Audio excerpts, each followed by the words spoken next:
নমস্কার বন্ধুরা, রকমারি ভিলেজ ফুডে প্রিয় দর্শক বন্ধুদের আবারও একবার স্বাগত। তো আজ আমি আপনাদের সঙ্গে শেয়ার করব দারুণ স্বাদের একটা আমের রেসিপি।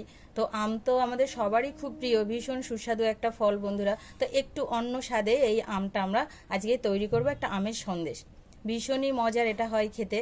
তো আমি তার জন্য নিয়েছি এখানে 1 বাটি দুধ নিয়েছি, আর 1 বাটি আমি এখানে নিয়েছি গুঁড়ো দুধ। তো এই একই বাটির 1 বাটি আমি এখানে দুধ নিয়েছি, আর নিয়েছি আমি এখানে একটা বড় সাইজের আম টুকরো করে কেটে নিয়েছি, আর নিয়েছি 1 বাটি এখানে 1 কাপ মতন হবে চিনি নিয়েছি। তো চলুন বন্ধুরা, আমি এখন প্রথমেই করব এই আমটাকে আমি ব্লেন্ড করে নেব, মিক্সচারে পেস্ট করে নিচ্ছি, আর বাকিটা আমি রান্না করতে করতে দেখিয়ে দিচ্ছি। চলুন। তো বন্ধুরা, আমি কড়াই বসিয়ে দিয়েছিলাম উনুনে। তো কড়াইটা আমার গরম হয়ে গেছে। এখন আমি দিয়ে দিচ্ছি দুধ। যেই দুধটা আমি নিয়েছিলাম সেই দুধটাই দিয়ে দিচ্ছি। দুধটা আমাকে এখানে অনবরত নাড়তে হবে। দুধটা বেশিক্ষণ ঘন করার দরকার নেই। এবার আমি দিয়ে দিচ্ছি এখানে যেই চিনিটা নিয়েছিলাম, আমি এখানে 1 বাটি মানে 1 কাপ চিনি হবে এখানে আমি দিয়েছিলাম, সেটা নিয়ে নিয়েছি, দিয়ে দিলাম। আর আমটা যদি খুব মিষ্টি থাকে তাহলে খুব বেশি দেওয়ার দরকার নেই, সেটা বুঝেই দেবেন। এখন এতক্ষণ পর্যন্ত নাড়বো যতক্ষণ না চিনিটা গলে যাবে। বেশিক্ষণ জ্বালাবার দরকার নেই, শুধু চিনিটা গলে যাওয়া পর্যন্ত নাড়তে থাকবো। দুধটা আমার একবারে ফুটে গেছে, চিনিটা একদম গলে গেছে। তো এখন আমি দিয়ে দিচ্ছি এখানে গুঁড়ো দুধ। যে 1 বাটি গুঁড়ো দুধ আমি নিয়েছিলাম সেটাই দিয়ে দিচ্ছি।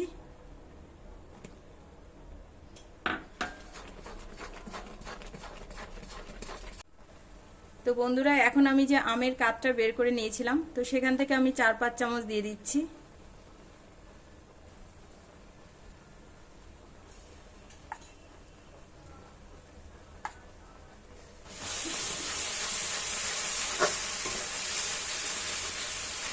আর গ্যাসটা একদম মিডিয়াম টু লোতে করে দেবেন।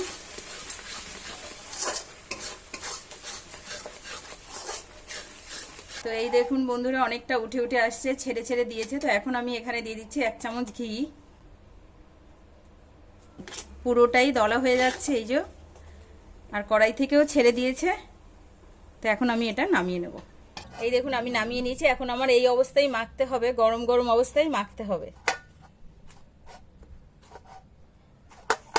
তো বন্ধুরা, এই দেখুন আমার এই পুরো এটা মেখে নিয়েছি। এখন আমি এই চামচের সাহায্যে নিয়ে নেব, কারণ সবকটা তাহলে মাপটা সমান হবে।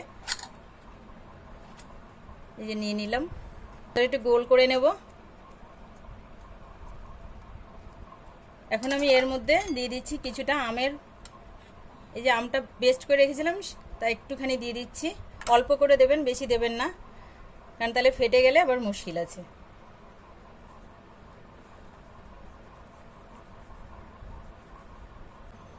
এখন আমি এখানে দিয়ে দেবো একটা লবঙ্গ, বোটাটার জন্য দিয়ে দিচ্ছি।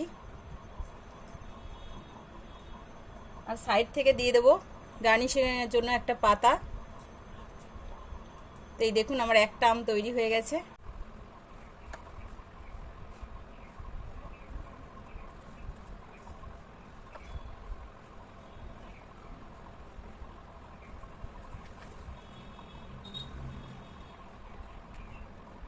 তো বন্ধুরা, এই ছিল আমার গুঁড়ো দুধের ম্যাঙ্গো সন্দেশ। যদি রেসিপিটি ভালো লাগে তো অবশ্যই লাইক কমেন্ট শেয়ার করবেন, একটা সাবস্ক্রাইব করে আমার পাশে থাকবেন।